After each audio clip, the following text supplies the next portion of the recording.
everybody. Welcome to La Lista, a LatinX writers podcast. I'm your host, Ruben Mendive, and today we have a brand new guest here, virtually via Zoom. And I like to start every interview by asking my guests to introduce themselves. So your name and how you identify for the audience at home. Hi, everybody at home. I'm Yelyna De Leon, and I am a Spanglish-speaking Mexican-American Latinx writer. Where are you from? And what's the short version? What's the long version? Short version, Southside of Chicago. Long version, back of the yards, via Mexico, because of my parents. And I was born and raised on the South Side. Usually when you ask somebody, like, when they say they're from Chicago and you ask them where from, they say Berwyn, Cicero, and I'm like, oh no, that's a suburb. No, I'm actually from the city. I saw that you're from the city as well, right? I was so happy to see that because, so I grew up in Pilsen, so. Yes, I spent a lot of time. I was just there actually recently for our movie. I was Murder in the Woods. I was there, what was it, like maybe 3 weeks ago? So let's get into that. Let's get into like Southside of Chicago. Like, what was it like growing up there? How would you describe it to someone that's never been there? I would describe it as 70 below zero wind chill for the majority of the year. There's absolutely nothing to do except watch television, which as a kid, I mean, that's all we did. My grandparents would watch their telenovelas in Spanish. And then, when I got home from school, I would turn on whatever was on at that time, from 3 to 5. And that was pretty much it. Like, just the television was all we had to do in those long winter days and nights. And let's see, what else would I do? In the summers, oh my God, we would actually go outside. Somebody in the neighborhood would always open up the fire hydrant. Mm-hmm. And that was like one of my favorite memories. Going back there, I look at that pump and I'm like, oh my God, how much water did they waste back in the day? But it was really hot when it was hot. Yeah. So those were the fun things that we would do as kids, is literally go outside in the summer days and, obviously try to avoid, on the South Side, which is one of the most dangerous neighborhoods in Chicago. So that was something that we were always just kind of, looking over our shoulder to make sure that we were safe. But it was a beautiful community because everybody knew each other and everybody's parents were always taking care of everybody else's kids because of that. There was a sense of community. There was a sense of like just making sure that everybody was okay. Yeah. And I was talking to someone about that, like opening up the fire hydrants and how we would play. And someone was like, oh, I thought they only did that in movies. Like, I didn't know that was a thing. And it's like, no, like we did it every summer and the fire department or the cops would show up and close it and they'd leave and then we'd open it right back up again. Yeah, because somebody in the neighborhood always had that key. And the cop's job was to find out who had the key. And we're like, I don't know. It just opened by itself. And it was just lake water, I think. So I don't know if it was that wasteful, What did your parents do for a living? Like, what's their story? So my mom actually is, first of all, I'm an only child. So my mom has 5 brothers and sisters. Her mother, which is my grandmother, she already passed away, but she worked at the Mexican consulate.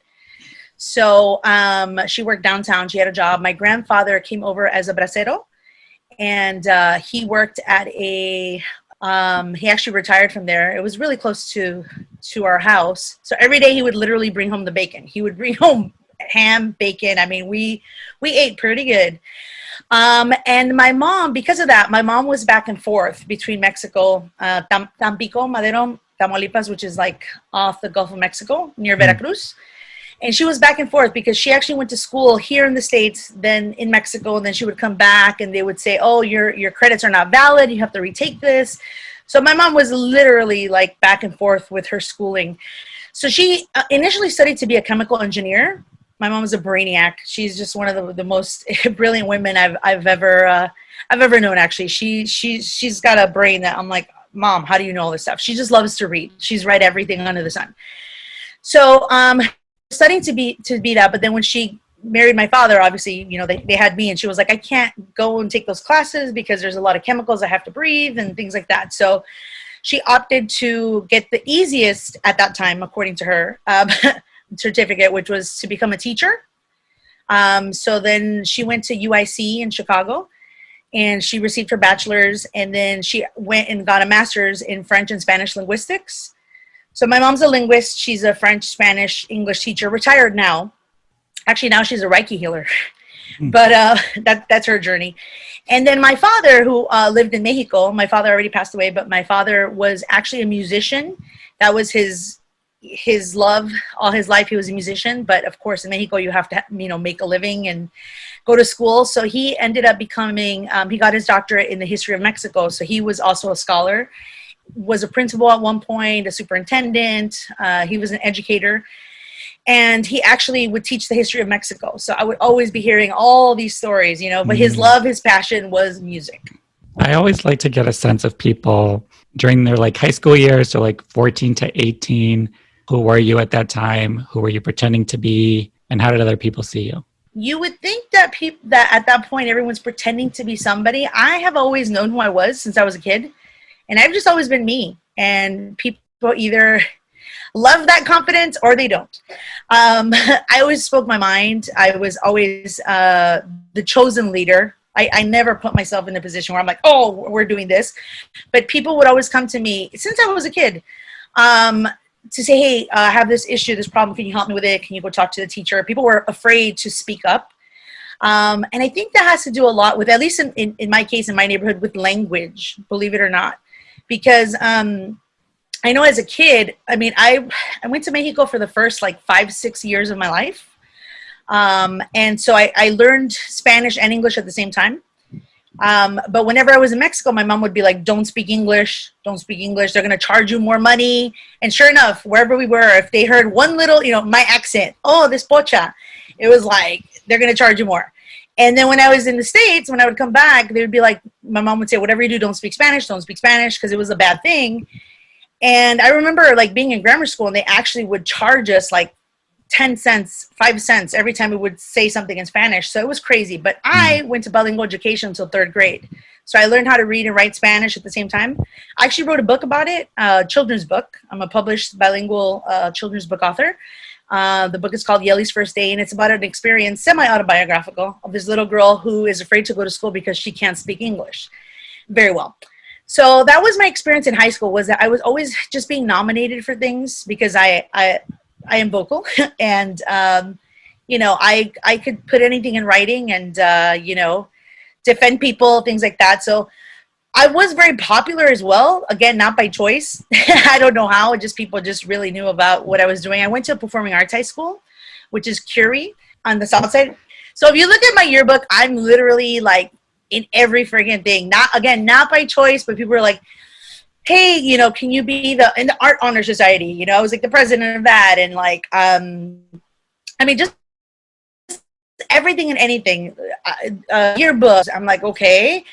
So yeah, people always came to me. They trusted, I don't know, I guess my style, like my decisions. I was somebody that since day one, like when I say I'm a storyteller, it's by choice because people trust me to tell their stories. And my own stories. I have a lot of stories to tell as well.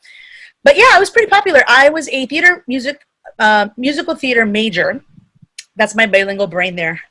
I'm thinking in both languages right now. And I remember being a junior, and I wrote a 3-act musical, which is actually inspired by Selena. And I got to star in it. So I was the lead estrella. The show was called Rising Star. And I was also the writer of it and co-director as well. So that was an amazing experience for me because I was a junior in high school, and, we're talking about 1,000-seat theater, everybody in the school. I guess that's probably why they knew me. I was always in the shows. I was always cast as one of the leads, and it was a lot of fun. Yeah, I had haters too, of course, because people were like, wait, why are you doing that now? And, so yeah, it's been one of those things where it's like in high school, I want to say that I'm still the same person that I was in high school because I'm still doing what I love. Whereas a lot of my friends, they all started with the same goal. Like, I want to do this. And then again, you have to go and get a real job, quote, right? Like, how did you get into like musical theater? Like, what, you're writing a play, you're performing in it. Like, how did you know that was something that was like you wanted to pursue? So that goes back to like, again, the formative years. Coming from Mexico here, it was really interesting. I always loved music, and I was the transporter of culture and language and music because every time I would go to Mexico, which was like every summer, I would spend every summer, till I was 18 in Mexico, and I would bring over the fashion. I would bring over, the latest, this movie, and they're like, oh, it hasn't come out here yet, or this TV show, or or hey, Madonna's going on, whatever, whoever was like hot at that time. And I did the same thing coming over this way. Every time I would come back, you know, I talked to my friends and I'm like, oh my God, there's this girl, Thalia, you know, before Thalia was Thalia.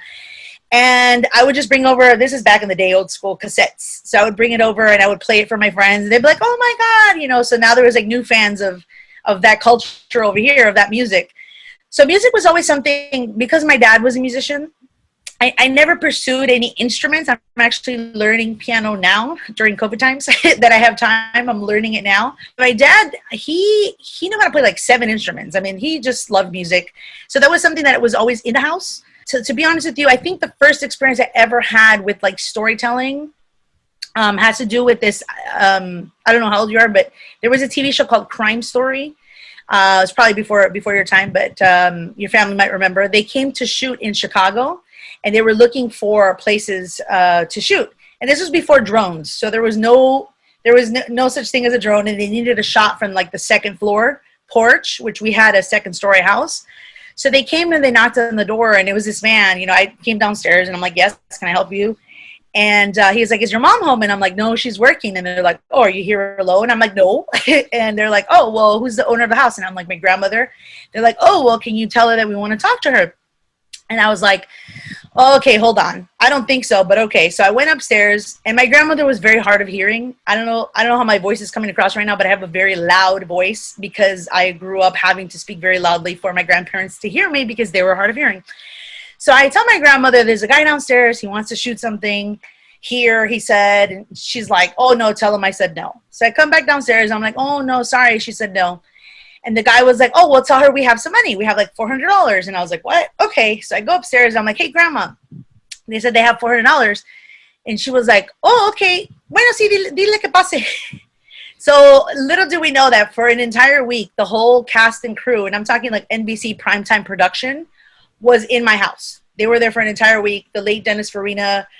I got to see actors. I mean, talk about Hollywood coming and knocking on my door. That's exactly what happened. And I remind myself of that all the time. Every time I'm like, oh, this business, you know, because there's the show and then there's the business. I love the show and the business is like, it's a love-hate relationship. But I remind myself of that because I'm like, you know what? I didn't look for Hollywood. Literally, Hollywood came knocking on my door. So that was the first experience I ever had. And I remember going up to the director. I mean, I was a nosy little inquisitive kid. And I was just like, hey, is there anything that I could do to help out? And he's like, yeah, actually, when you hear the gunshot, just look out the window. And I'm like, are you sure? Because usually when I hear a gunshot, I'm supposed to like run and hide. You know, it's the Southside of Chicago. And he was like, it's not real. And I'm like, it's not real? Okay. So in essence, basically I was an extra. And so it was like a week later and they ended up putting me in the episode. I mean, just my shadow. It was my hand basically. And I couldn't understand how that was. I'm like, well, they're not here now. Remember, I was a kid. I didn't know any of this. I'm like, how is that happening if they're not here right now? And so I guess my whole life I've been trying to figure out how that movie magic happens.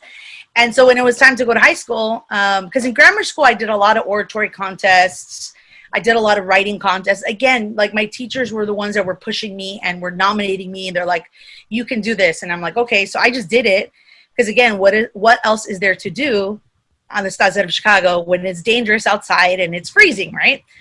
So I actually ended up winning a lot of contests just as a kid. I was writing, I was doing oratory contests, all kinds of stuff that I'm like, hey, I guess I'm good at this. And I loved it. So when it was time to go to high school, I actually got into Whitney Young. So Whitney Young is like the best high school, right, on the South Side of Chicago. It's a public school. That's where Michelle Obama went. And I remember everybody in my family was like, oh my God, that's awesome. And usually when you go to Whitney Young, you come out of there either an attorney or a politician, like, you know, that school grooms that. And then I went to see The Wizard of Oz, which was a musical theater play at Curie. And I remember seeing the lead girl, and she was this black girl that just was amazing. And I'm like, oh my God, I want to do what she's doing. And so when I saw that, you know, I had to go and tell my mom, you know what, I don't want to go to Whitney Young. I'm going to go to Curie. And she was like, what? I mean, everybody in my family was really upset at me because they're like, how are you going to throw that opportunity away? And I was like, no, this is what I want to do. So that was really the deciding factor, was just seeing that and saying, you know, that's what I want to do. What'd you do after high school? Like, did you have a plan? Did things go according to plan? Nothing ever goes according to plan. That's just life. So, something really important. So I became a single teenage mother. That was the one thing that that happened at Curie. And so I had a plan. Time to go to college. It was like, okay, I can't go too far. Like I got into Tisch, NYU, and I was like, I can't go that far because, you know, I have a son. Mm-hmm. And I just remember like looking at my life and everybody saying, your life is over. That's it. Forget your dreams. Forget everything. It's never going to happen for you. And I was like, no, but this is what I'm supposed to be doing. This is all I know. And I just remember having to choose like, okay, well, where am I going to go to school now? Because I really wanted to go to Tisch. You know, I had auditioned for Juilliard. I love the theater. I will say that. So I started a company in Chicago. We did a lot of theater. And it was something that I was like, oh, I'm going to make a living off of this. Little did I know theater doesn't pay. Even to this day, I do theater, but I do it because I love it. You know, that's something that I'm like, it's what I know and it's what I love. So I ended up getting a scholarship to a school called Barra, which it's no longer there, but it's in Lake Forest, Illinois. So it was like 8 students in the class, uber wealthy people. I'm talking to like a 16-year-old who was homeschooled, who had a Ferrari, people like that, right? So that was like the first time that I was like out of my element. It was only like 40 minutes away from Chicago, but I got a scholarship, and that school was part of DePaul, and it was a theater conservatory. So there was like the ballet conservatory people. Then you had the theater people, which was us, like 8 of us doing plays. But I was always cast as like this, the peasant, basically, you know? I was always the servant. I was always like less than. And I'm like, oh my God, is this what I really want to do? Like, I didn't feel good about that. And I remember auditioning for Women of Troy, and I got really close to getting a lead. But then I talked to the director, who was from like, I think he was from Poland, if I recall. The things he said to me, the things they said to me while I was there, I couldn't believe it. I was like, are you serious? They were like, yeah, we just don't think somebody of your heritage. That's the word they used to use, your heritage. This is back in the day, right? When I was Hispanic, because I've been through that, Hispanic, and then you're Latino, right? It's like the whole, how they want to box you up. And I remember I took a playwriting class as well, because remember, I was a theater major. And I remember writing this play about this young girl, because I'm an only child, so it was based on Hillary Clinton's daughter, because she's an only child. And I remember turning in the play as my final, and my professor at that time refused to accept it. And I was like, why won't you accept it? He's like, because you need to write what you know. And I was like, I do know this. I'm an only child. She's an only child.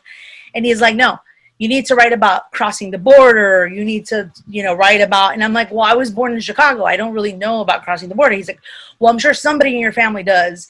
So I had to go and interview. And yes, I do. I had a cousin at the time that was, she was facing a deportation at that time. But I'm like, okay, do I want to write my cousin's story? I thought I was writing my story.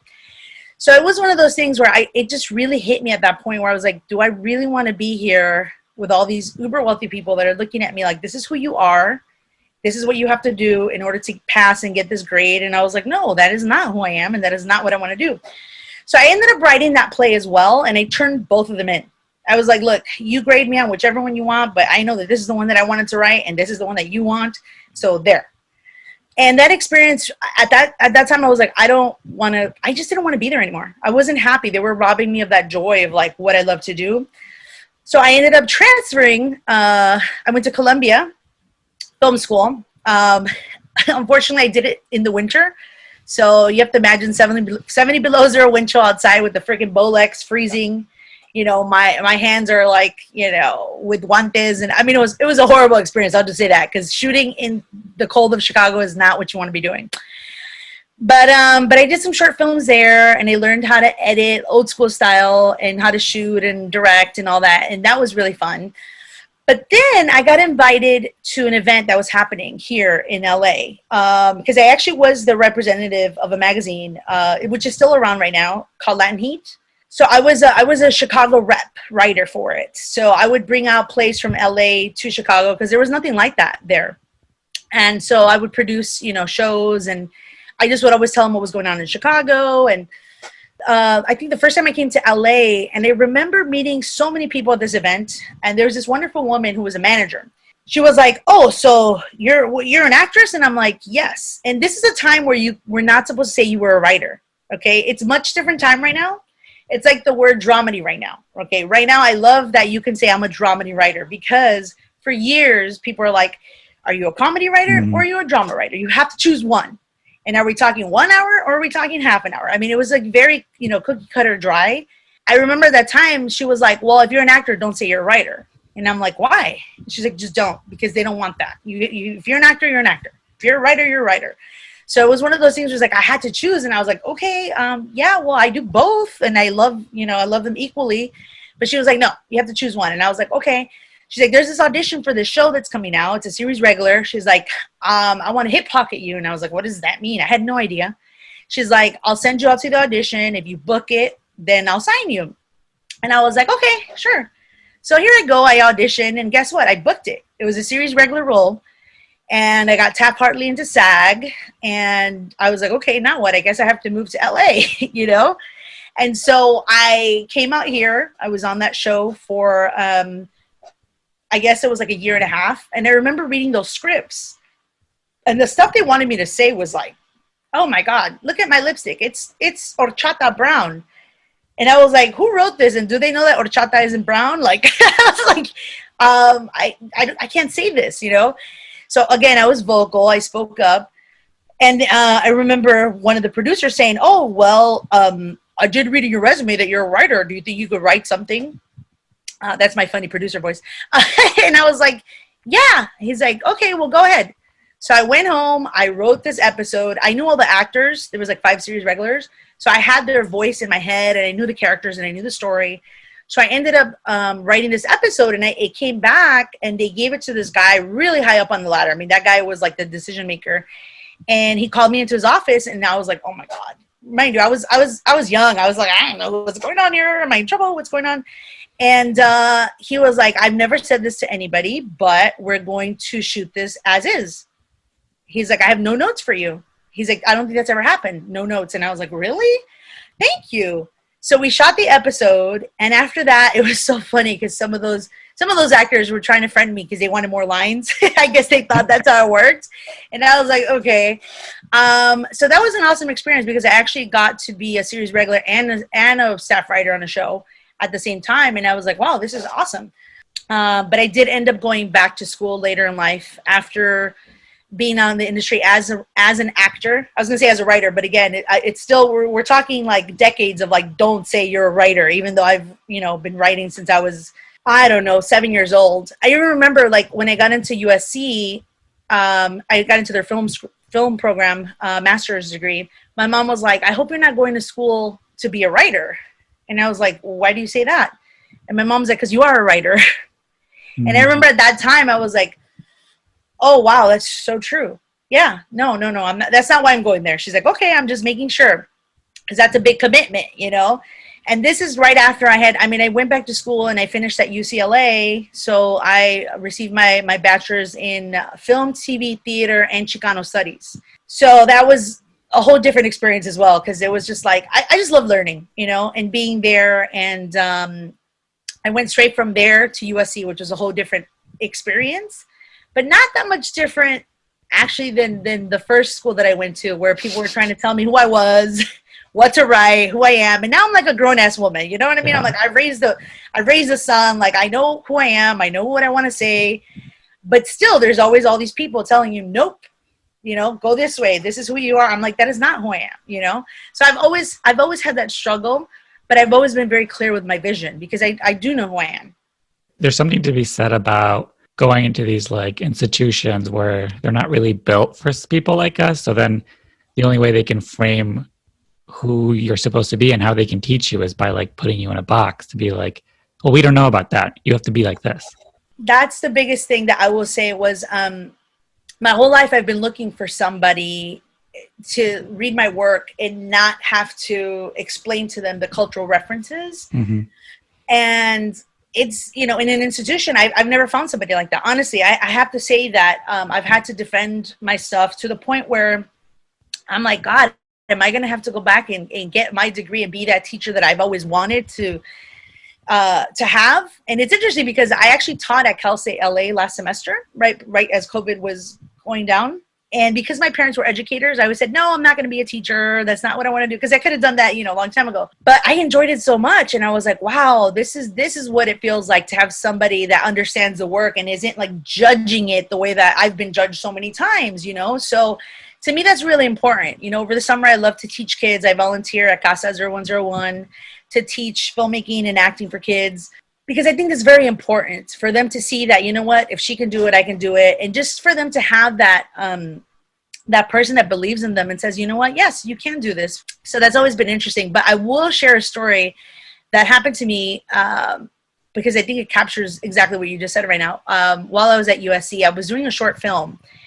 And in this short film, the first shot where we introduce the mother of the story, you see her up on the mantle, her pictures, friggin', 37 by 40. I mean, it's a huge picture, right? We all know those. We know these pictures. And I remember being in the classroom, and we're talking like 50 students. The whole faculty's there. Remember, it's a master's program, so it's like the Spanish Inquisition, basically, is what it felt like. Because they're judging you. You can't say anything. When you're getting notes, you can I'm just typing away. I'm like, okay, verbatim, what did they say? Okay, great.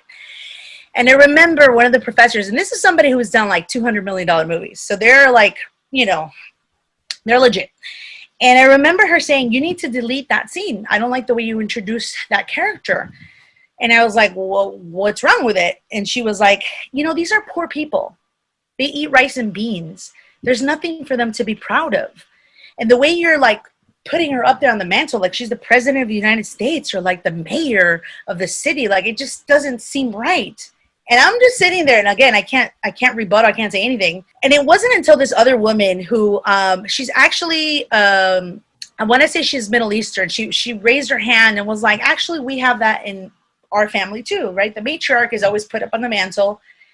And it wasn't until she said that, nobody else spoke up. Everybody else was just like, I'm out of this, because they know how I am. They're like, uh-oh, I can't wait to hear her rebuttal, But, I'm always politically correct, but it's like, I'm going to speak my mind. So I waited, I got all the notes, and then I finally just said, to the professor, I'm like, have you ever been to a Latino household? And she was like, yeah, my nanny, my maid, she goes on and on about the people that work for her. They're from Mexico, this and that. And I'm like, oh, okay. And I was like, because if you haven't, you're more than welcome to come over to my house. I'm like, and you'll see those pictures up on the mantle. They're called glamour shots, right? On your mom's birthday, you take her to get all dressed up at JCPenney or Sears, wherever it's still open, right? And they're like $40, and then that picture gets put up on the mantle, and then gets passed down generations to generations. So at one point, you'll have your grandmother, then the picture of your mother, and then eventually it's you, and then it just gets passed down. And she was like, oh, yeah, no, I don't know about that. But it was just crazy how she tried to dismiss that. She just tried to dismiss it like, I don't understand it, cut it out. And I'm like, no, that's this is how you introduce the character. This was so important for me to be like, she is the law of the land. This is like someone who's bigger than life, because we all know that in our household, right? La que manda usually is la mamá o la abuelita, right? Depends, right? So it was just really interesting because I really had to fight for a lot of my visions while I was there. And I was just like, God, it's such a struggle just to have to, have your vision come true the way that you see it, And again, I'm speaking from my own experience. I'm not saying this is your story. This is the story that I'm telling, And I had to do that a couple times with that professor where I was like, this professor was trying to tell me some story that happened to them. And I was like, that's great, but that's not the story I'm telling. I understand that, and that's great, but this is the story of this character. And so it was a fight, it was a battle all the way through. But I will say that this person made me more resilient. And I came out of there like, okay, well, this is literally how the Hollywood system really is anyway. So did I get prepared? Yes. I'm not going to say like, it didn't teach me anything. Yes, it taught me a lot, and it taught me everything that I needed to learn in order to be out here, telling my stories. I am curious about, being like an actor, a writer, having this career, and also being a mom at the same time. Because I know there's people who have kids who are trying to do the exact same thing. Like, can you sort of speak to that journey? It hasn't been easy. Nothing is easy in life. Nothing. I will say that I was lucky enough where I was able to bring my son to set on a lot of projects. I was able to bring him on auditions, so he knows the life. When he was 11, he actually starred in a movie that I did. It was called Ricky and Melinda. It's a cross-country road picture. I always put him first in the sense that I wanted him out of the environment of the Southside of Chicago because I already knew what was there. You know, it's poverty-stricken, it's crime-ridden, and I didn't want that life for him. Everybody that I knew growing up there was, you know, either, you know, had been shot, whether it's on accident or they were in a gang. You know, so when I became a single teenage mom, I will say that that did save my life because there's a lot of other ways that that could have gone. And there's not that many options is what I'm saying when you're on the South Side of Chicago. So my main goal was always, okay, I need to better his life, right? I want to give him a better life. And then there was also, you know, the industry, which I knew, I'm like, I know I'm good at this. I love this. And even though my family's like, no, that's it. It's done. Like, you need to go do something else and, you know, focus on being a mom. I felt like, why can't I do everything? Right. And again, I was always, because I'm an only child, there's certain lessons I didn't learn. And then there's other lessons that I did learn, which really helped me in life. It helped me in the sense that I'm like, no, I don't know the word no. Because when you're an only child, you know, yes, you are spoiled in some sense by your parents because you're just like, you're the only one. Right. So I didn't have to share when I was a kid. And I was just like, okay, this is what I want to do. And this is what I'm going to do. And I always was just someone that was about action. And so when it was time for him to go to high school, I heard, it was so funny, I heard about the best schools in LA.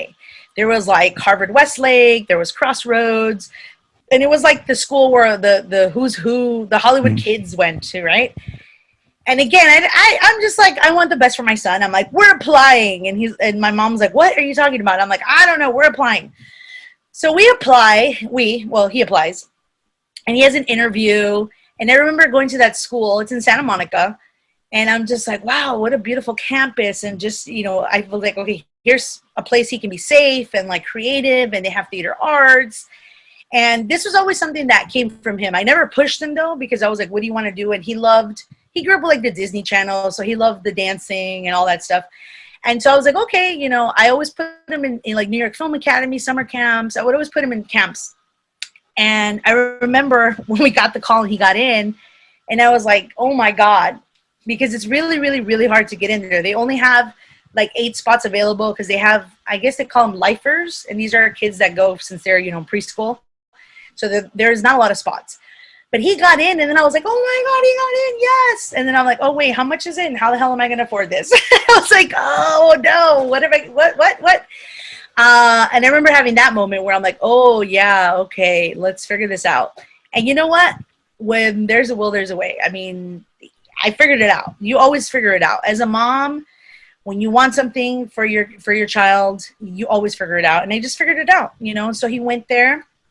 He actually studied theater at Pepperdine as well. He was the only Latino there in his program. And so I want to say he's had a lot of the similar experiences that I've had, being like the only person they're representing. You know, it hasn't been easy. I mean, but again, I always figured it out. Sort of how we got connected was you have a new film out, Murder in the Woods. So can you just sort of talk us through like the journey to getting to like be like, I want to make this film? So Murder in the Woods, the title tells you everything. So I remember being at USC and being one of the few LatinX students there. And I met Luis Iga, who is the director of this film. And he came and talked to me for like 2 hours about some project that he wanted me to write, because he had found this man that wanted to write his girlfriend's life story. It was based on a true story. It was about domestic violence. And I just remember at that meeting, we both were just talking about all the stereotypes out there, the stuff that we had seen. I had just gone through an experience myself where I was sitting in a classroom and they were giving notes on this movie. And they were praising this movie made by a non-person of color, but it was about Mexican people. I say that because I have the visual in my head right now, and I was like, oh my God. I remember the note being, they don't look brown enough. You need to put some dirt on their face. That is literally what was said. And I'm just like, oh my God, like really? And that's what they did. They actually listened to them. And the next cut, I remember seeing that and going, what? You literally just made them more Latino by putting dirt on their face? Wow. You know, so these are the kind of things that I was over. I was done. I was like, get me out of here. You know, it was a 3-year program. I did learn a lot, but at the same time, you know, when they say, you know, Hollywood is racist, sexist, ageist, I mean, they say that for a reason, right? And usually I'm not the type of person, like, you know, I don't gossip. I'm telling you the facts. I'm telling you my experience. I'm telling you, like, you know, as nicely as I can tell you what what happened there, but it was nothing nice about those situations that I was in. But I do recall Luis, and I tell you about this because he had similar experiences as well. And we were just talking about how we wanted to make movies, you know, for us, you know, by us, but that had nothing to do with, you know, those stereotypes. So I started writing that script. Actually, I did a lot of research before I wrote a lot because it had to do with domestic violence. And so I went and I got her backstory, and she really opened up to me. And I remember getting her story, and I was like, okay. And I wrote it. I mean, a whole feature film. Like, I wrote it. We got tons of notes, and we did the packaging for it. So we started attaching people. We had, you know, some famous people attached to it as well. And we went off to fundraise. And there was a point where the survivor was like, I don't want to do this anymore. You know, I thought I wanted this, but this person's a very high up level educator right now, and was like, I'm embarrassed. I don't want this story to come out. And so, mind you, this is like 2 years of work. You have to imagine, like, spending all this time and then having this person be like, no, I don't want to do this anymore. And I was like, oh my God. Oh, what do we do now? So we let the project go. It was kind of a wrap. But then I remember that he found this investor that said, okay, well, that was a high priced, you know, budget, and we couldn't proceed with that story anymore. But the opportunity came for a smaller budget movie. And so then Luis and I got together literally at a coffee shop. I think it was like at Starbucks, and on a napkin, we're like, all right, what resources do we have? And he was like, well, I shot at this location, which is a cabin. I was like, okay, great. We have a cabin. I'm like, okay, I know these actors. And I just put a list of all the actors that I've worked with before and people that I know that I could reach out to and be like, hey, I have this script, you know, would you like to be in the movie? Because I have been acting since like 99 here in LA. So I do have a lot of awesome relationships with actors. I mean, they're just, you know, great friendships. They've become family. One of them being Soledad St. Hilaire. She's a veteran actress. I love her. She played my mom actually in 99, and we've been friends ever since. We've traveled. We've gone to Paris together. I mean, I love her. She's like, you know, my second mom or my tia. And I remember like, oh, I want to write a role for her. You know, I remember calling her and be like, hey, I'm going to write a role for you. She's like, you know, if it's for you, yes, whatever you want. And I was like, okay. So when she gave me that green light of like, whatever you want, I was like, oh yeah, this is going to be good. Then I had also been in a movie called The Better Life, which came out, I think, in 2011, and it was nominated for an Academy Award for Demi Bichire's performance. And so I met a lot of young actors at that point, and one of them being Chelsea Rendon, who became my, we'll say, muse. When I was at USC, she starred in all my short films. Because when I met her, I was like, oh, she reminded me so much of me when I was at that age. And she was doing some of the similar roles that I had done back then. And I was like, you know what? I really want her to like make it and be a star, and I want to support her. And like, so I always wrote things for her as a lead character. And I said to her, I'm writing this role for you. She's like, yeah, I'm in. So I wrote the role of Chelsea in Murder in the Woods for her. But I just remember both of us having that same goal and saying, you know what, let's make a movie. Obviously that on this budget, we're like, well, how many genres can we think of, right? We both love the horror film, but slasher in particular. For me, slasher means like we can actually have fun with this. It can be campy. It could be funny, right? There's like comedic relief. Because I do love horror films, but sometimes it's like too much. I'm just like, I need to like, I need to breathe right now, you know? And we both had the similar love for like Scream. I know we did last summer, and those kind of movies. So we're like, okay, we can definitely do this in a cabin with 6 actors. And so then from there, we just, I remember like thinking of all the stories that my grandma used to tell me, because we would take the Greyhound from Chicago to Mexico. I'm talking 36, 40 hours trek, right? On the Greyhound, we would go every summer. And in Texas, it's like 20 hours. So every time we'd be crossing Texas, it's like nighttime. You look outside, it's pitch black. There's nothing. The whole bus, it's going like 100 miles per hour, like all these crazy curves fast. And you're like, oh my God. And I'm like, Grandma, like, tell me a story. And she would tell me all these bedtime stories, folklore.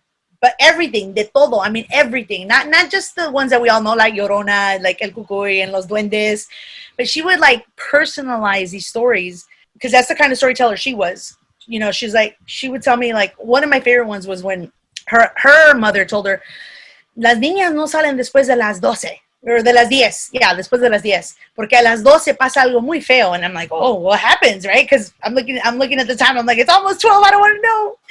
And she would be like, pero yo no le hice caso. And she's like, I ended up going out to meet this man. You know, we were dancing. And I'm like, you were dancing? She's like, sí. Y de repente voy viendo una ventana. And she's like, next thing I know, I'm out the window floating. And I'm like, you're floating? She's like, yes, I'm floating, dancing with this man outside. And I'm looking down and there's no floor. And I'm like, ¿qué? And she goes, y luego voy viendo su pie, y no es un pie. And I'm like, what? What do you mean it's not a foot? She's like, it's a hoof. And I'm like, a hoof? I'm like, oh my God. She's like, sí. And then she's like, luego vi el tiempo. And I'm like, I have to go because it's midnight. And so she's like, I ended up, you know, at home. And she's like, you know, I was putting on my pajama. And my mom comes in the room y me ve la mano quemada en mi espalda. And I'm like, what? You had a hand print on your back? And she's like, yes, it was burnt. I was dancing with the devil. And I'm like, ¿qué?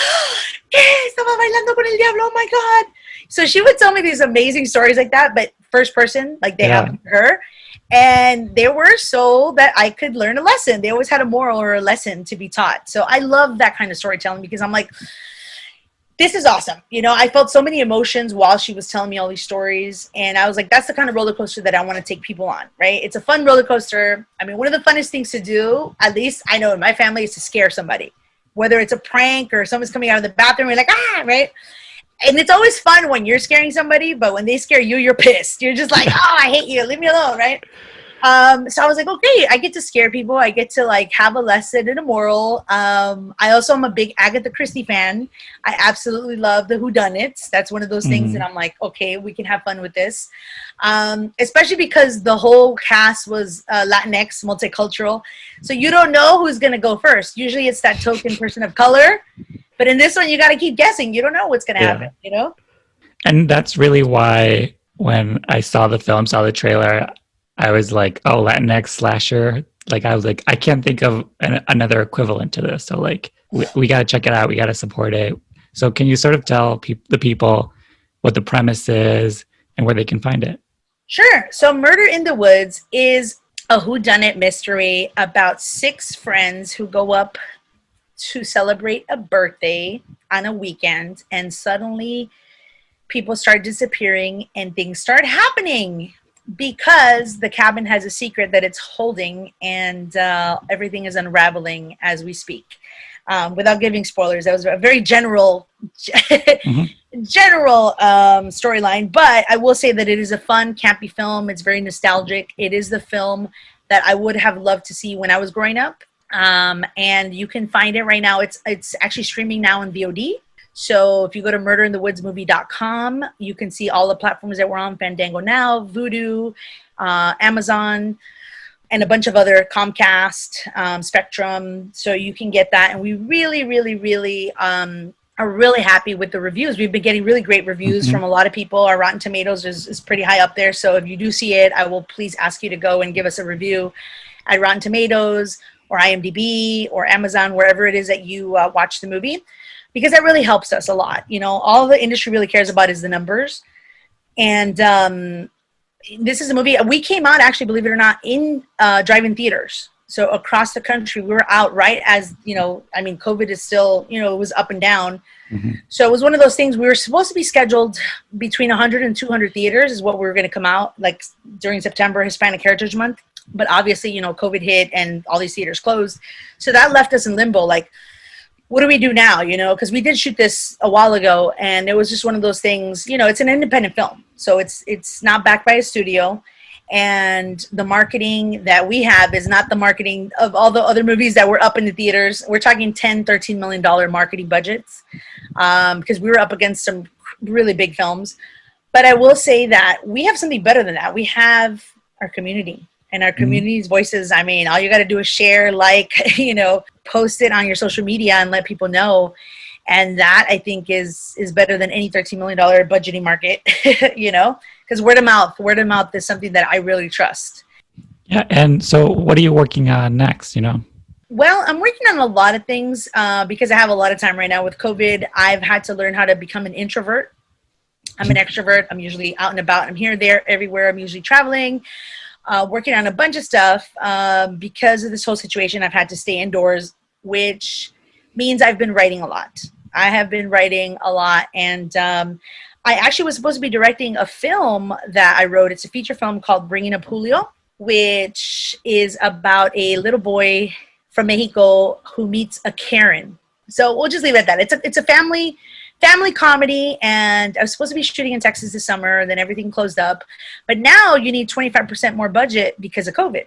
So all the safety protocols and everything. So it's kind of like back to square one, and nobody really knows, what's going to happen and stuff. So, well, it's just a waiting game right now. It's like everybody else, just hurry up and wait. I am working on some books. I'm very excited about that. They should be coming out early next year sometime. Because again, I have time to write. I have my computer and I'm indoors and I love to write. So I've been doing a lot of writing, and that should be out. One being in my another children's book. If you want to read my children's book, Yely's First Day, it is available at readconmigo.org. So you can download it there for free. All the teachers can get that if they want to have a bilingual book in their bookshelves for the kids. There's also like an iPad version of it that flips, which is really cool. It's interactive. And so, yeah, so I'm working on my next stories, because now that Murder in the Woods is out, that baby is out, I'm like, okay, time for the next one. Always like to ask writers, like, what are the themes you see in your writing? What are the stories that always pop up for you? Definitely identity, my culture, my heritage. I come from such a rich background, and I don't think I've seen, at least not growing up, I hadn't seen my stories on the big screen, and usually now I understand why movies are a certain way when they generalize. I've been in those rooms with people that want to either speak for us or tell our story, right? Mm-hmm. And there's like this authenticity that's usually missing because they haven't lived it. It's like the example that I gave you earlier about, the person that was giving me that note of like, take that out, right? And they didn't even know why they were saying that. They just didn't like the fact, in their mind, it doesn't make sense. So I'm just at that point right now where I'm just like, you know what? I tell my stories as authentically as possible from a cultural standpoint with strong characters. And these are the people that I know in my life. These are the people that I grew up with. And, that's the one thing about Murder in the Woods is that people, the audiences and just, people that I know are like, oh my God, I can relate to that person. That person's just like my cousin, or that's my grandma and that's my tia, and I love that because it's about relatability, and it's really about just seeing yourself up on the big screen. And I think that's the biggest takeaway for me is that Brown is beautiful, and being able to write these characters that can be embodied by Latinx actors who are freaking amazing, because the talent is there. The talent, like, we've been here. Every time I hear like, oh, now that's the cool thing is like, let's cast Latinx people. I'm like, people that are not of color are acting like, Christopher Columbus discovering America. I'm like, you haven't discovered us. We've been here. There's a lot of us. There's so many awesome writers and directors and actors out there. It really comes down to financing. Again, it's show business, right? So the show we have down, we can, put on a show for you all day long, but the marketing and the business aspect of it and the finances and, all that other stuff that, the legalities of things that you have to do, because it is a business. Those are the things that I feel like, there's a lack of in our community as far as like teaching somebody the business and just having our representation out there, having people that can greenlight a project, right? And this comes to also like creating stars. That was one of my big goals is like, we have Danny Trejo in our film and he's got a, star power, and everybody else is up and coming. So hopefully he can shine a little bit of his star on everybody and help elevate the rest of them, because I feel like we need more of that. We do need to support. It's one of those things that's like, hey, you know what? Even if you don't want to watch it, because some people are like, I don't like horror films. I don't like scary movies. You know what? That's fine. Don't buy your latte today. Rent the movie for $3.99. Help support, because a lot of people will complain and say, well, there's no movies out there about Latinos. There are, we just have to support them. And I do that. I'll go and I'll buy it, I'll rent it, I'll put it on the background. Even if it's not if it's not something that I like, the genre, it doesn't matter because I'm supporting. And I think that that's really, really important to do. Yeah, absolutely. I think we underestimate, I think we're always like, well, what can I do? And it's like, you even shouting it out is enough to get it on somebody else's radar. Yes, that's what I always say. I'm like, you know what? On your social media, it doesn't cost you anything to just hit share, right? Like, you won't even see it anymore. Somebody else will see it. You know, that 1,000 people, 1,000 times 1,000. Hello, like we're talking like a million eyes on it right there. You know, Hmm. so that's very helpful just to spread the word and things like this. I'm very grateful for this interview and just letting people know about it because a lot of the times I remember with the Better Life, like I still ask people to this day, like, have you seen a Better Life? They're like, no. And they're like, we never heard of it. I'm like, are you serious? And we're talking like 2011, right?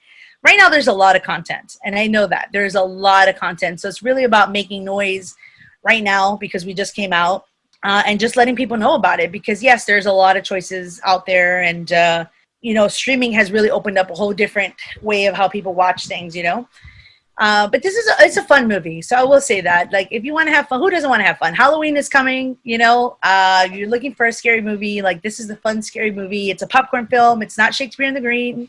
I've done Shakespeare. This is not that, it's just a fun, campy film that happens to star, Latinx talent, and they're freaking brilliant. I love watching them, and I love watching it with an audience because they're seeing themselves up on that big screen and they're like, wow, and there's no stereotypes. That's one thing I will say. It's like, it was never written like that, but it was interesting during the auditions because some of the actors, not the ones that were cast, but other actors that came in would come in with that stereotype already there with an accent, right? Or like bandanas and the flannels. And I'm like, where in the world does it say that it's that kind of, it's like, it doesn't say that anywhere, but these are the preconceived notions that people have, like, oh, it's Latino, so it has to be this. And it's been interesting because for the studios, like we did, show this to studios and stuff. And a lot of the feedback was like, this is not a Latino film. And I'm like, what? And they're like, there's no gangbangers. There's no cartel. There's no this. There's no accent. It's not in Spanish. And I'm like, well, we did dub it in Spanish. We do have a Spanish version. But it's just interesting how, again, it's like the people in power positions, they just box you up. They see you in a certain way. And that is all that they will accept, I'll say. I feel like it's slowly changing, but that change is not coming fast enough. It's like we have to be the change that we want to see. I do like to ask my guests, like, who are some of the writers that you're inspired by? They could be heroes of yours. They could be peers, friends, people you creep on Instagram who you love, but they don't know who you are. Just who are some of the writers you want to shout out? Well, it all goes back to my love of being on the Southside of Chicago and like searching for my culture and just, ni de aquí ni de allá, because when I went to Mexico, they're like, oh, you're a gringa. And when I was in the States, it was like, oh, you're Mexicana, right? So I never really knew where to belong or where I was supposed to be until I was like, no, I'm Mexican American. I'm both. I'm bicultural. And it wasn't until I read The House on Mango Street by Sandra Cisneros that I was like, oh, she gets me. Yes, this is what I've been looking for, It just had so much rich culture in there that I could relate to. It was the first time I think that I was able to just identify with a writer. After her, I read Ana Castillo, who's another one that they're both from Chicago. I was like, they were born in Chicago. Yes, I love it. So those are two of my, influences when I was a kid, I will say. And again, it's about the formative years, Nowadays, I mean, I've been in some writers groups. I've done a lot of different incubators and fellowships. And I will say that I'm inspired by all of the people that have been in those workshops with me because, it's a collective. So you read each other's work, you give notes, and just being in the room with some of the most brilliant people that are actually right now writers on television, they're doing their own thing. But we were, in these programs together, reading each other's work and just seeing the progression of, how writers get better at what they do, and some people they're great at dialogue. Some people are great at structure. You're like, okay, that person's voice is so amazing. So when there's a gig or something, I'm like, the first person that comes to mind for that kind of stuff is so-and-so and so-and-so. Like, we already know, we're like, these are the voices. So I did the NHMC writing program, which was awesome. And a fellow USC Trojan, Jorge Ramirez Martinez, he's a writer on Selena right now. So I read a lot of his work. To this day, he reads my work. I read his work. And so I love seeing every time he has a new pilot, I'm like, okay, great. And just giving notes. I mean, to me, being inspired by somebody is seeing the progression of that work, of that voice coming out. I was also in class with Eugene Garcia Cross. So every time I think of his voice, I laugh, right? He's a comedy writer. And I'm just like, oh my God. Janine, Selena Schomburg. We all have like these, really long names. So I'm like trying to remember. We're the dashes. She is a writer, I believe right now on Riverdale. And she's amazing. LatinX writer as well. Who else was in that room? I'm telling you, it's just all these talented people. But those are the core group like that I'm really proud of right now. And I'm just like, yeah, that's so awesome because they're all on TV shows that are currently on right now. Chris Ensel was in that group as well. I believe he's on My Block. So he's another one. Super funny stuff because he was a comedy writer. Liz Rivera was also in that group, and she was on One Day at a Time. Ian Skarodin, who actually has his a lab called the LA Skins Film Festival. Yeah. So I was in that group as well, which was a fellowship for Native American Indigenous writers. So I did the feature film lab, and that's where I ended up writing Bringing Up Julio. Yeah, so I'm inspired by everybody that I've been in the room with. I've done, like I said, a lot of fellowships. I did a Televisa Univision fellowship. That was awesome as well, right? We're out there, but it's a matter of like, the industry saying, oh, okay, yeah, no, yeah, you're right. You are out there, Yeah. Instead, they're like, where are they? There are none. I'm like, oh, there's a lot of us. What are you talking about? So I know there's a lot of them. Same thing at Casa. Casa 0101 has some amazing, amazing writers there. Josefina Lopez has really like shepherded a lot of people. And they have classes there and for the community. And I mean, I've read some amazing scripts by kids. I don't know. I just want to inspire people right now, honestly, that are listening to just go for it. A lot of the times people wait to be told you're a writer. Right? Or they wait to be told that I have a cousin like that. My cousin, since I can remember, was always reading Chicano writers and was like, one day I want to be a writer. One day I want to be a writer. And then you look and time passes and that one day may never come, but it's all about waiting for that validation. And I remember the first manager I ever met with, which was a literary manager. She was like, how many scripts have you written? She's like, because it's not until you've written 7 scripts that you're an actual writer. Right? That's my literary manager voice. And I just remember like going, oh, okay, then I guess I'm not a writer, right? So people will give you a million reasons. And I had 5, by the way, at that point. I didn't have 7, but I had 5. So then I had to go and write the other 2. But it was like everyone has their own rules and regulations and policies and like check marks and this and this and that. And it's like, if you're a storyteller and it's what you love to do, then you're a storyteller, And I would just say like, just tell your stories because no one's going to be able to tell your stories the way that you can tell them from that authentic point. And, just about the support, it really is about supporting because I know, there's this whole mentality of like, oh, well, that's not my story. So I'm not going to go support or very clica, very high school, and it's like, it's not about that because if you look at it in numbers, like we are the freaking majority. It's so funny. People are like, oh, you're the minority. I'm like, not if we're all together, right? If it doesn't matter that you're from here and I'm from there and it's like, no, we're all brown. It's like, oh my God, the power that we have there. So it really is just about supporting and just letting people know like what you're working on and what you need. Because that's another thing too, is like if you don't tell people what you need, then how are they ever going to know? They're not going to guess. They're not mind readers, right? So, I need people to shout out the movie. I need people to forward it. I need people to rent it. I need people to go to Rotten Tomatoes and give us reviews, right? These are things that I need in order to help make the movie successful so that we can have more movies like this, right? Whether it's a sequel of this, whether it's a franchise, whether it's, a TV show, a spinoff, whatever that may be. And, because I know I'm showing up. I mean, I did the work. We're talking almost 6 years of my life here. And when I tell you, like, I gave my all, I gave my all. I have given everything to make sure that this movie can cross the finish line, Yeah. And a lot of the times people don't know that. I don't think anybody ever goes into a project or a movie and saying, oh, I'm going to make a bad movie or, everybody intends to make the best possible thing that they can with the resources that they have. But a lot of the times people don't understand that, if you don't come from money, you don't have those resources, it's easy to fail is what I was going to say, but it's okay to fail because you just keep going and you don't let one thing set you back, So that's just one of the things that I think I just wanted to talk about because I feel like in our community, again, going back to this is not a real job or this is not a real thing. Like, I just feel like our community backing us, like, again, I'm a storyteller and I'm telling the stories of our community and I want to continue to do so. This is not my first movie. This is not my last movie. And it's really just about coming together and collectively using our resources and saying, hey, you know what? I'm not waiting for that green light. A lot of the times we're waiting for that. We're waiting for the studio to come and say, here's, you know, X millions of dollars. It's like, well, even if you don't have that, you can still make a movie. You have a cell phone, right? I know editors, I know actors. Like, you just use your resources and you put it together and you just make it happen. And so where can people find you on social media? I am on Instagram and Facebook, and it's just my name, at Yelyna De Leon. But yeah, you can always go to my website as well, which is YelynaDeLeon.com, and send me a message, find out what I'm up to. Because yeah, I have, you know, depending on how this whole situation turns out, nobody knows. I'll be working on my next film, hopefully pretty soon. We'll see.